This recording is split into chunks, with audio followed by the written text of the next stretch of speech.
Happy 2024. I hope you all have a good year, and I'd like to thank again the viewers for all their support. Now, the last couple of months I've been at the Ulster American Folk Park on 3 different occasions, and there is a staff member, Pam, who works at the park, who does a lot of different reenactments, whether it's Halloween, Christmas and that, and her acting is absolutely fantastic. Now, Pam says that her son is a great fan of my channel and watches my paranormal content, which not many people do, but I'm very grateful. So, Jonah, this is a shout out to you, because I promised your mum I'd give you a shout out in a video. Seeing as this is a video for Jonah, I thought I would briefly just go into what is a paranormal investigator and what is the difference between a paranormal investigator and a ghost hunter and a content creator, because there's differences between the two, and we can also go into the difference between paranormal investigating and the TV shows that we love to watch. I think I'll start with the TV shows, and most of us have been influenced in some way by TV shows. There's no getting away from it because it's all over the place. TV shows advertised the paranormal in a way that we've never seen it before. When YouTube came along, it gave people an opportunity to produce their own content. And rather than just sitting watching the television and watching these paranormal ghost hunting shows, they wanted to experience it for themselves. So it was an opportunity for people to create what they have been watching. For others, it was simply they wanted to experience the paranormal for themselves. So they went out to abandoned buildings and supposedly haunted places to investigate and hopefully get the results that they were seeing on the TV. Unfortunately, people in a lot of cases were very disappointed, and there's a reason for that. TV shows are made to make money, and ratings and views is very, very important. So if a TV show is airing for an hour, you have to have something that will keep the audience engaged every 30 seconds or every minute. That simply doesn't happen in real life. So what happens with the TV shows is basically you can be recording and investigating for 5, 6, 7 hours, and then it all has to be compacted into a 30-minute or a 60-minute production for TV. So a lot of dead air is edited out, and then you have to have that air of excitement every minute and that. So that has to be edited in. Is there fabrication and fakery going on? I would say yes. So unfortunately, in a lot of cases, there is a lot of fabrication, because at the end of the day, it's a lot. In a lot of cases, in a lot of shows, it's not actually the paranormal that's important. It's getting a production that will make money. The end goal is the money.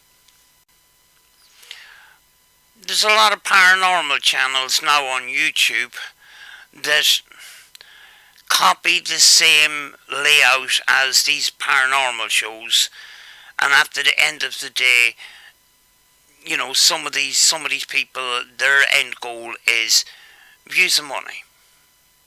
So they will act and reenact what they see on the TV, and it doesn't matter if they find true paranormal or not. They'll put it out there, and very often they can be very, very convincing and not get caught for many years. But there's always something, it may be 3 or 4 years down the line, where they slip up and they get caught. And unfortunately, when I started doing paranormal investigations, I was influenced by some of these people and was very disappointed when I found out that there was fakery going on, because I was influenced by that. And when they get caught being fraudulent, it can be very embarrassing for the person that's trying to do the right thing but was influenced by these people. You feel let down, but you also feel embarrassed because you thought that what you were seeing was true. How I actually started doing investigations was, in the beginning, I wasn't doing investigations at all. I was actually doing abandoned exploring, and one day I'd done an abandoned explore in a hospital, and I picked up an EVP, which is electronic voice phenomenon. That is when a voice is picked up on your camera's audio, your microphone, when nobody was there. And when I went home to edit the video,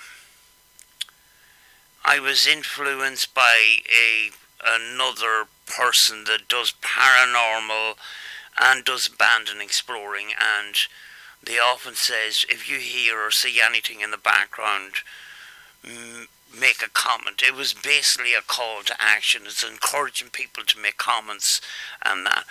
But I took up that policy of listening to my audio while I was editing, and I picked up this voice inside this building, and there's nobody else around. And that night, the hair stood on the back of my neck, and I'm going, this is real. There's something about this. Now, I had briefly, a number of years before that, when I was 16 or 17, had a brief introduction to electronic voice phenomenon and instrumental transcommunication, which is unknown communication from devices. Communications from a unknown source or origin, as Josh from Zero GITC often says. I left instrumental transcommunication for a long time because when you're young, you want things to happen like that. And I found myself listening to static for hours, and that's the way we originally, we had direct radio voice, which was voices from static and voices picked up on cassette tapes. And you don't get results straight away. You have to keep doing it and keep doing it and keep doing it. Eventually you get something. But that involved hours and hours and hours of listening to static with nothing, and then all of a sudden you get something, and yeah, it was exciting to get that something, but I was thinking to myself, I can't keep doing this. And then years down the line, it all comes back full circle. I'm back to an instrumental transcommunication. But that EVP that I picked up in the hospital, I said, I kind of doubted the TV shows, and I thought there was a lot of exaggeration and stuff. But there's something out there. So I started gradually getting equipment and going out and all that kind of thing. And eventually you get something. It's not, it's sometimes, and many times, it's not very fantastic in the line of large objects being thrown and growls in the basement and all that kind of thing. Those things could happen, but they don't happen like they happen on the TV shows. As I said, some of us went into paranormal investigations influenced by other people and embarrassing ourselves. Let's just tell it like it is. My earlier paranormal investigations, I won't even watch them. But what happens over time is, if you are genuine and you really want to document paranormal events, you start to learn over time. Although some people don't. They continue to do the same thing, expecting a different result. I was one of those people that after a while I questioned everything. And there was some of the things that I was doing that I was questioning and going, I don't think that's going to work. So you start to gain a little bit of knowledge over time. And then you start to find out your own truth. You're in the situation, you know exactly what's happening. And then you figure out some of the TV shows very much exaggerated. Now, is there anything wrong with watching TV shows, the paranormal TV shows? No. Sometimes I entertain myself from it myself. Sometimes I sit down and watch it and I go, that's boring. No. That can't be true. Or I can be very critical of what's happening on the television. But if I sit down and to try and entertain myself, I try to switch that off and I'll entertain myself. I won't take a lot of it seriously, but I'll watch it. You know, it's entertainment after all.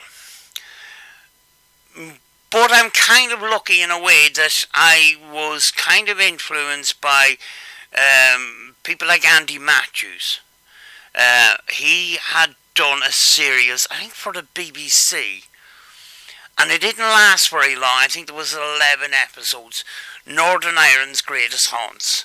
And he tried to do it as honestly as possible. And, you know, in the programme, there were only, I think, 30 minutes or whatever, but he managed to cram in proper research, going to libraries, talking to locals of certain locations and stuff like that. And very often, very little happened in some of those episodes. You know, and this is about 13 years ago. And you don't get programs like that now. You know, and is that the reason why this series was short? I don't know, because the paranormal TV shows now are full of showing off, things happening every 30 seconds. This wasn't happening with Northern Ireland's Greatest Haunts. But when I was watching it, what made me a fan of those shows was the organic, natural way that it was carried out. You know, it was simple. It was in many ways thorough, because the history was researched, and he showed where he went to get the history. He talked to locals. He talked to former residents of locations, etc. All that kind of thing. So I'm influenced sort of by the older the older content. And then when I'm doing, ITC, I look back on older ITC researchers. I kind of stay away from the modern stuff, but, you know, I'm not here to, bash paranormal TV shows. They're there making entertainment. That's what it is, you know. Um, but, when it comes then to YouTube, you have people that are doing the same thing as the TV shows, and then you have the honest people. And to figure out who's honest and who isn't, you have to sort of analyze them over time. Watch a lot of their content, and you start to pick up a behaviour. And that's how I found out, in many cases, what was real and what wasn't. The one thing that annoyed me about the paranormal TV shows, and then now YouTube, is the paranormal is advertised as something scary and something to fear, and very often it's associated with negativity and demonic stuff. And when you're investigating to the best of your ability and you want to be honest, I find that the negativity is very often not associated with the paranormal at all. And I think the fear is ramped up because kind of negativity sells, if you know what I mean. You only have to look at newspapers. Negativity sells. Scary things sell. Horror films sell. And to link horror films with the paranormal, going to locations where scary things happened, and horrible crimes and stuff like that. But I think, when you look at it in reality, I think people are scared of what we don't understand. That sort of may generate a bit of fear. Something that happens that you look at it and it scientifically doesn't make sense, kind of thing. People can be scared of that. And then some people go into these locations where a horrible crime happens and paranormal activity does take place. It's not scary, but they automatically link it to the crime that happened many years ago, which is no direct evidence. The only evidence that links it with the crime is the location itself. But something moving doesn't mean it was the scary man that murdered another person in the house or whatever. It doesn't exactly mean that, And some people fall into that trap. Oh, we're going to a scary location tonight, guys. It's going to be scary and that. I just go out and I go to a location. I've hardly ever been scared. There's once or twice where sometimes your body is affected in some way and you're scared because you can't understand it. You don't know why that's happening. But it may not be scary if it sort of made sense, if you know what I mean. I think with the paranormal, there's two different divisions within that paranormal investigating world.